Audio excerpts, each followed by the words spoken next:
In the dusty village of Umudim, Papa Ikenna's small shop stood like a stubborn heartbeat. It wasn't much, a cracked building with faded paint, a counter worn smooth by years of measuring out cups of Gary and beans. But it fed his daughters. It kept them in school. It kept hope alive. Papa Ikenna lived for his girls, Adiz, Chine, and little Obiagelu. 3 bright flames who made the tiny house behind the shop ring with laughter and dreams too big for their small world. But dreams needed wings. And wings needed sacrifice. It was Adiz who first dared to say it out loud one night as they sat under the old Udala tree. "Papa," she whispered, staring at the stars, "what if we went to the city for better schools?" Silence fell. The city. A world far beyond the cracked clay roads and slow rhythms of Umudim. A world Papa Ikenna had feared and secretly prayed for. He looked at their eager faces, so full of questions, so empty of fear, and made a decision that shattered his own heart. He would sell the shop. He would sell the one thing that kept food on their table, pride in their name, and safety in their home. Because he believed that dreams deserved more than dusty village roads. The news spread like wildfire. At the next village meeting, old men clucked their tongues. "You fool!" Elder Namdi barked. "Girls marry and leave. You waste your blood for nothing." But Papa Ikenna only smiled. "They are my blood," he said. "Wherever they go, they will carry me." Some laughed. Some shook their heads. But none of them saw what he saw. 3 girls whose laughter could shake the world. Market day came. A trader from Nui bought the shop with a heavy purse of naira notes. Papa Ikenna took the money, tucked it deep into his wrapper, and walked home under the endless blue sky. His hands trembled. His heart broke. But his spirit soared. He was not buying land. He was not buying cattle. He was buying their future. And for that, he would pay any price. The morning they left Umudim, the sky was heavy with mist. The villagers gathered quietly by the dusty road, curiosity and pity mixing in their eyes. Few believed the girls would last a month in the city. Fewer still believed they'd ever return. Papa Ikenna packed their belongings into one battered tin trunk. 2 dresses each. 1 pair of sandals. A handful of exercise books. And the most precious cargo, hope. He pressed worn naira notes into Adiz's hand. "Stretch it like yam in a famine," he said with a sad smile. "And when you pray, pray loudly." The old yellow bus rumbled up the road. Its paint peeled. Its tires sagged. But it pointed toward Enugu, and that was enough. The ride was a jolt into a different world. Concrete towers scraped the sky. Traffic snarled and screamed. Markets boiled with life, hawkers darting between honking cars, shouting prices into the air. The sisters clung to each other tightly. At Ogbeat Market, they tumbled off the bus, lost in a swarm of bodies and noise. "We must find Madame Abir," Adiz said, scanning the chaos. Madame Abir was a distant cousin of a distant friend, their only connection in this foreign jungle. After hours of wrong turns, stares, and warnings about thieves, they finally stumbled into a crumbling compound tucked between 2 leaning shops. A peeling sign hung above the rusted gate. "Rooms available. No trouble allowed." Inside, Madame Abir sat fanning herself under a mango tree, her face as hard as the cracked ground. "You want room," she barked. 1,500 Nigerian nairas. Toilet outside. No complaints. Before they could think, Adiz nodded. The room was a showbox, 1 stained mattress, a cracked window, a leaking roof. But it was theirs. And they had no choice. That night, the sisters huddled together on the sagging mattress, listening to the city rage outside. Horn blasts. Shouting. The wail of a distant siren. Adiz squeezed her sister's hands. "We will not break," she whispered. "We are Papa's daughters." And under the leaking ceiling, under the indifferent stars, 3 girls made a silent vow. "We will survive. We will rise. No matter what." The city did not welcome them with open arms. It grabbed them by the wrists, spun them dizzy, and dared them to survive. Food vanished quickly. Rent demands came faster. School fees loomed like mountains they could barely see the top of. Some days, there wasn't enough for dinner. Some days, they stretched Gary with water and hope. Adiz fought to stay awake during lectures after scrubbing office floors all night. Chine was sketched quietly in the corners of the market, trading portraits for bowls of rice. Obiagelu hawked cold sachet water from a cracked plastic basin, her small voice lost among the roaring streets. They learned hard lessons fast. Buses didn't stop for the slow. Markets didn't give credit to the hungry. Dreams didn't pay rent. There were moments that almost broke them. When a pickpocket stole Adiz's last cash for textbooks. When Chine's first big painting commission ended in betrayal and no payment. When bullies knocked over Obiagelu's tiny stand, laughing as she cried in the dirt. But each time, they stood up again. Bruised. Hungry. Tired beyond words. But standing. Because in the quietest parts of their hearts, a voice always whispered, "Papa is waiting." They shared everything. Torn shoes patched and repatched. Clothes handed down like heirlooms. Hopes, fears, stubborn dreams stitched tighter than any seam. In the worst days, they would sit together by the cracked window, counting coins and whispering prayers. Not fancy prayers. Not long ones. Just 3 words, spoken together, over and over. We will rise. And slowly, painfully, miracles began to sprout between the cracks. Adiz passed her first-year exams, barely breathing when she saw her name on the list. Chine's sketches caught the eye of a shop owner who needed signs, her first steady work. Obiagelu tripled her sales with a simple idea. Bundle chin-chin with sachet water for the same price. Small victories. Tiny lights. But lights all the same. And together, they moved forward, step by bruised step. The city hadn't gotten softer. But somehow, the sisters had gotten stronger. Every day, they planted seeds, tiny acts of faith that nobody saw but that refused to die. Adiz's seed. Late nights in the library, copying textbooks by hand. Long hours cleaning offices, saving every naira. Her dream of becoming a lawyer never flickered, not even when her shoes wore thin or her stomach growled louder than her thoughts. By her second year, she wasn't just passing. She was standing among the best. One day after class, a visiting judge offered free mentorships to top students. Adiz raised her hand before fear could stop her. It was a small step. But in a place like Enugu, even small steps echoed for miles. Chine was seed. Her art began creeping out from the margins. One mural at a small bakery led to another at a church. Soon her colorful walls, bold women with baskets, laughing children under palm trees, popped up across the city. She painted her dreams into places no one had ever cared to brighten. One evening, a gallery owner passing through Ogbeat Market stopped to admire her work. "You did this?" he asked, eyebrow raised. Chine, brush still dripping paint, nodded. He handed her a card. "Come by next week. Bring everything you've got." It wasn't a promise. But it was a door. And Chine had learned how to push doors open. Obiagelu's seed. At just 13, Obiagelu had become little madam to half the neighborhood. Her cold water stand grew into a full table. Then a small corner shop. She sold sweets, notebooks, recharge cards, anything cheap enough to flip for a few coins. With every sale, every smile, every thank you, madam, she built more than profit. She built belief. When she had enough saved, she bought her first real sign. Abyss Essentials, small things, big smiles. The letters were crooked. The paint was peeling. But it stood. Like her.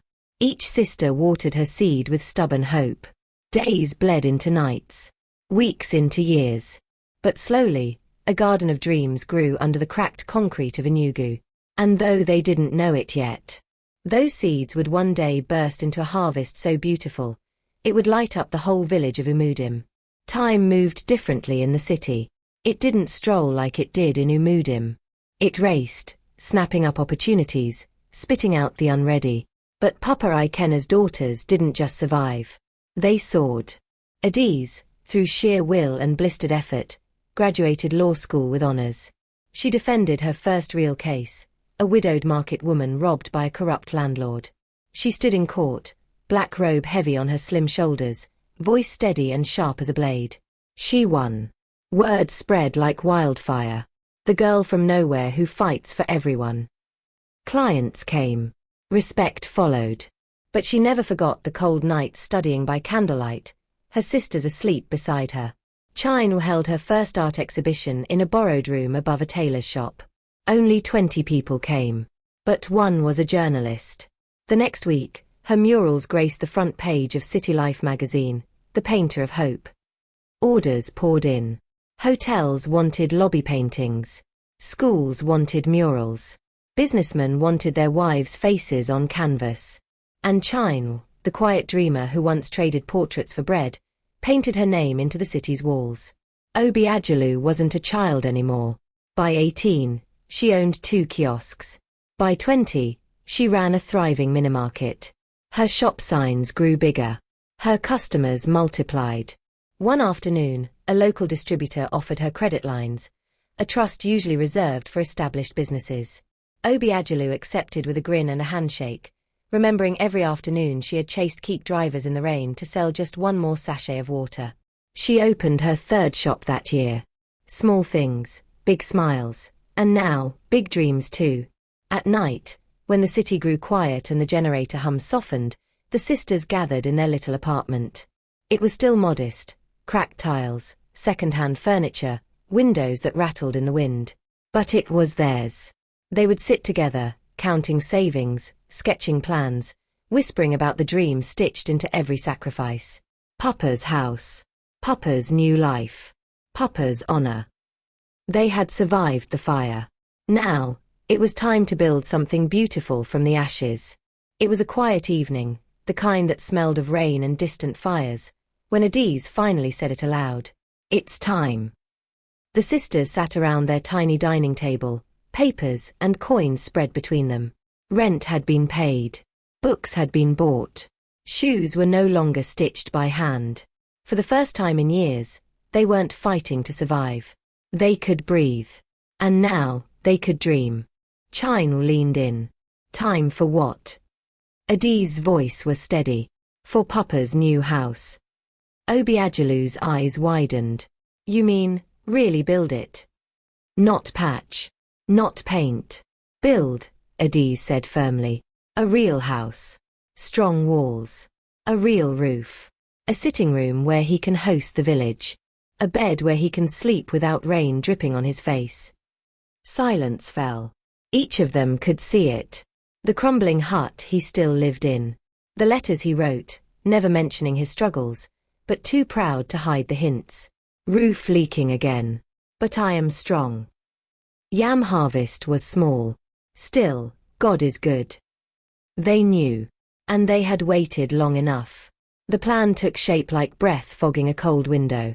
Adiz would handle the legal work, land rights, permits. China would design it, simple, beautiful, rooted in tradition. Obiagelu would manage the finances, budgeting every nail, every plank. They set a target. 6 months. 6 months of brutal saving, extra jobs, no luxuries, no distractions. 6 months to gather enough to give their father the home he had never asked for but always deserved. Every night, after long days of work, they whispered over their growing savings.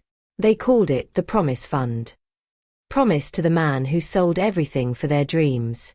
Promise that his sacrifice had not been in vain. Promise that they would bring him joy so overwhelming, it would erase every hunger, every lonely night he had endured for them. As the months dragged on, temptation danced around them. New dresses in shop windows. Invitations to parties. Weekends away. But they said no. Again and again. They lived on simple meals.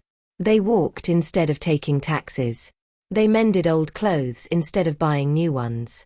Each sacrifice was a brick in the house they were building in their hearts. And as the Promise Fund grew thicker, so did their excitement. One evening, as the rainy season ended and the first dry winds swept through Enugu, Adiz stared at the final tally and smiled. We're ready. China cheered. Obiagelu cried. Together, they lit a candle, held hands around it, and spoke the words they had dreamed of for years. For Papa. For love. For everything he gave us. And just like that, the countdown to homecoming began. The road back to Umudim felt both familiar and strange. It twisted through sleepy fields and old villages, lined with mango trees heavy with fruit. The sisters sat together in the back of the bus, a battered trunk at their feet, their hearts pounding with a mix of excitement and fear. Home was calling. But it wasn't the same home they had left years ago. This time, they weren't coming back as children. They were coming back as builders, as dreamers, as givers. When they finally stepped off the bus, Umudim stretched out before them. Dusty roads, lazy goats, thatched roofs swaying gently in the breeze.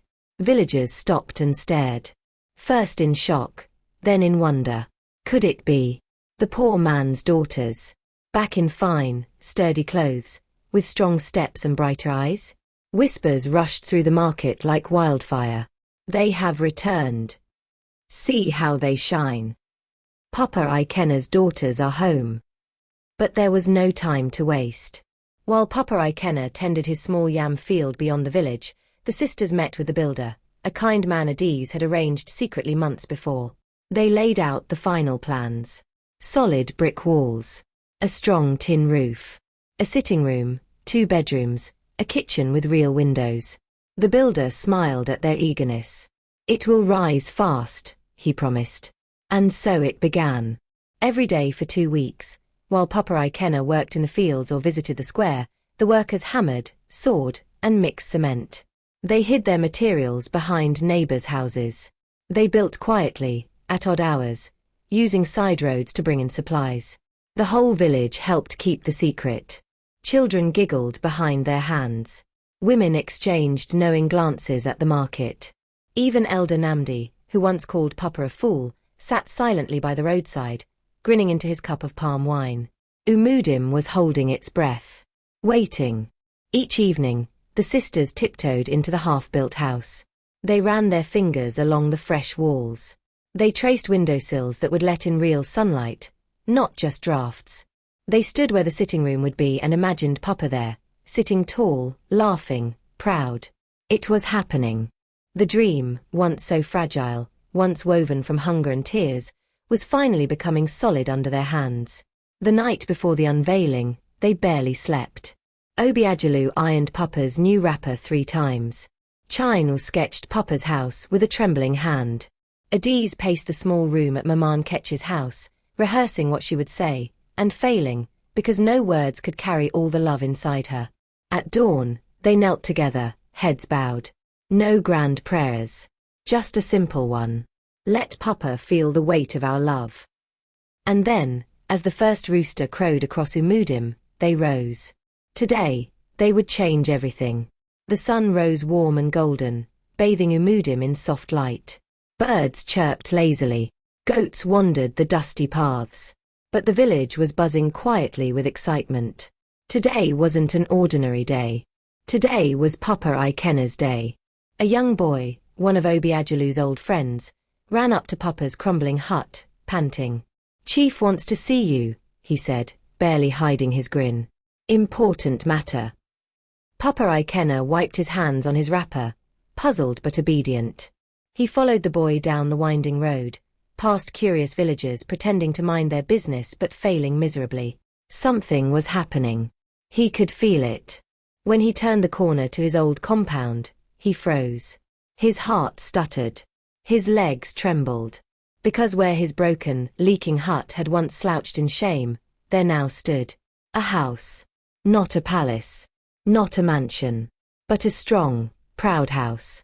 Smooth, shining brick walls. A real roof. Windows with blue shutters flung wide to welcome the breeze. A solid front door, polished wood with a shining brass handle. And above the door, painted in careful letters, Papa Ikenna's house, built with love. For a long moment, Papa Ikenna simply stood there, his hands opened and closed at his sides. His lips trembled.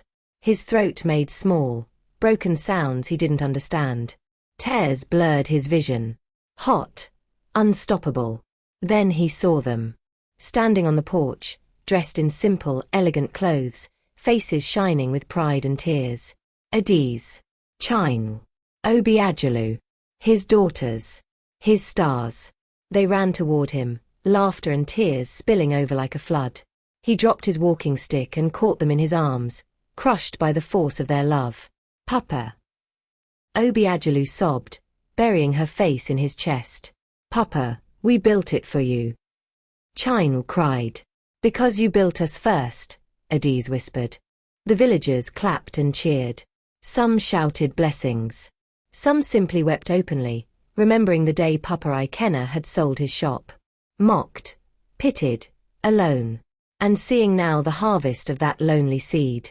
The chief stepped forward, his voice thick with emotion. Today, we honor a man who planted wisely, when others mocked.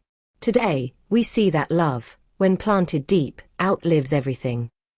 He tied a bright red cloth, the color of kingship, around Papa Ikenna's shoulders. Today, Papa Ikenna, you are king.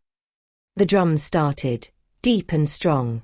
Women began to ululate, high-pitched cries splitting the air.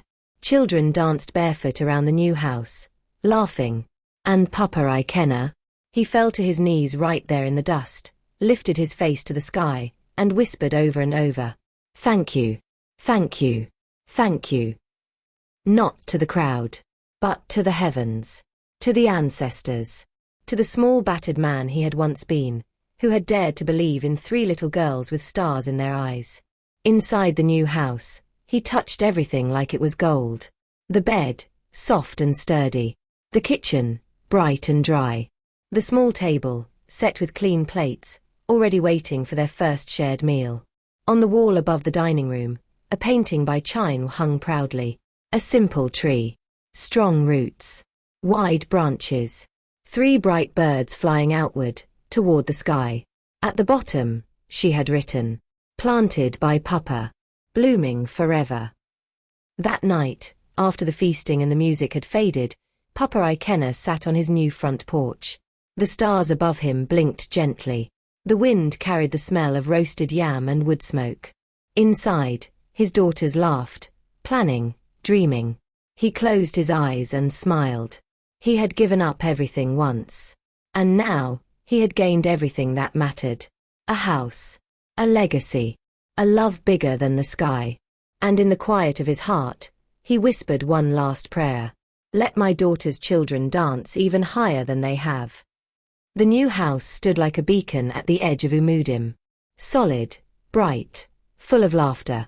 But Papa Ikenna's real legacy wasn't made of bricks and mortar. It lived in the dreams he had planted. Dreams that now bloomed far beyond the village.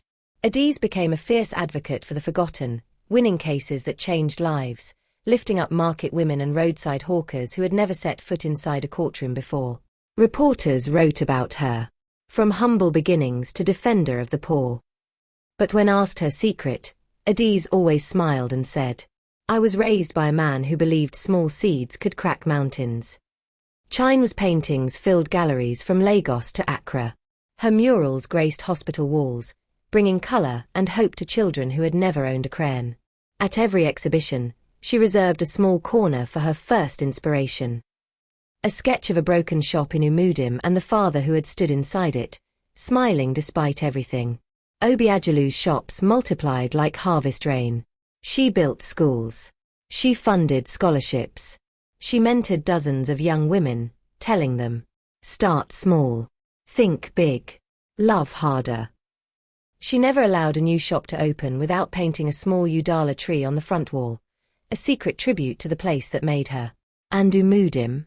It changed too. Because of the daughters, the village now had a new library, a health clinic, scholarships for every girl child. The mansion Papa's daughters built, the community center, became the heart of it all. Inside, a golden plaque gleamed over the entrance. In honor of Papa Ikenna, who taught us that love builds worlds. Tourists came. Reporters came. But the villagers stayed humble. When strangers asked about the famous house and the famous daughters, the old men would smile and say, "Ah, you want to hear the real story? Sit down." It started with a poor man, and a dream bigger than hunger. And then, under the wide Udala tree, they would tell the tale again, and again, until even the smallest child knew it by heart. Papa Ikenna's bones rested in the cool earth behind his house, under a small flowering tree his daughters planted after he passed. But his spirit, it danced in every song sung at the harvest. It laughed in every child who dared to dream beyond the fields. It whispered in every gust of wind that rushed through the open doors of Umudim's future. He was gone. But he was everywhere. And his daughters, they still whispered his name into every sunrise. Thank you, Papa. Because of you, we flew. Years rolled on. New children filled Umudim's dusty roads, chasing chickens, kicking footballs made from rags. New houses sprang up. New stories were told. But the story of Papa Ikenna never faded. On a warm afternoon, long after the last festival drums had faded, Obiagelu, now a grown woman, a mother herself, stood under the old Udala tree. She held her young daughter's hand, pointing at the shining mansion across the village. That, she said softly, is because of your grandfather. The little girl, wide-eyed, asked, was he a rich man, Mama? Obiagelu smiled, tears brimming but not falling. No, she whispered. He was richer than kings. And in that moment, the past and the future touched. That night, under a sky thick with stars, the villagers gathered once again. Candles flickered along the paths. Children sang old songs. The statue of Papa Ikenna stood proudly in the courtyard, draped in fresh flowers. Adiz gave a short, trembling speech. We are the proof that love, not wealth, builds empires. Chime led a painting workshop for children, their tiny fingers smearing color across paper with wild joy. Obiagelu handed out scholarships to bright young girls whose eyes shone like mirrors of herself years ago. As the final candle was lit, a soft wind stirred the trees. And for a moment, every head tilted upward, feeling it, though no one spoke it aloud. Papa Ikenna was here, smiling, laughing, blessing, not as a memory, but as a living force, stitched into the soil, the dreams, the songs. A man who had once stood alone at a dusty bus stop, waving goodbye to his heart. A man who had lost everything to give everything, and had gained eternity in return. Across the fields, a new generation of children danced barefoot under the stars. Their laughter rose into the night sky, a song, a prayer, a promise. We will dream. We will fight. We will rise. And somewhere, beyond the stars, Papa Ikenna smiled. Because love, real love, never dies. It only grows. Forever.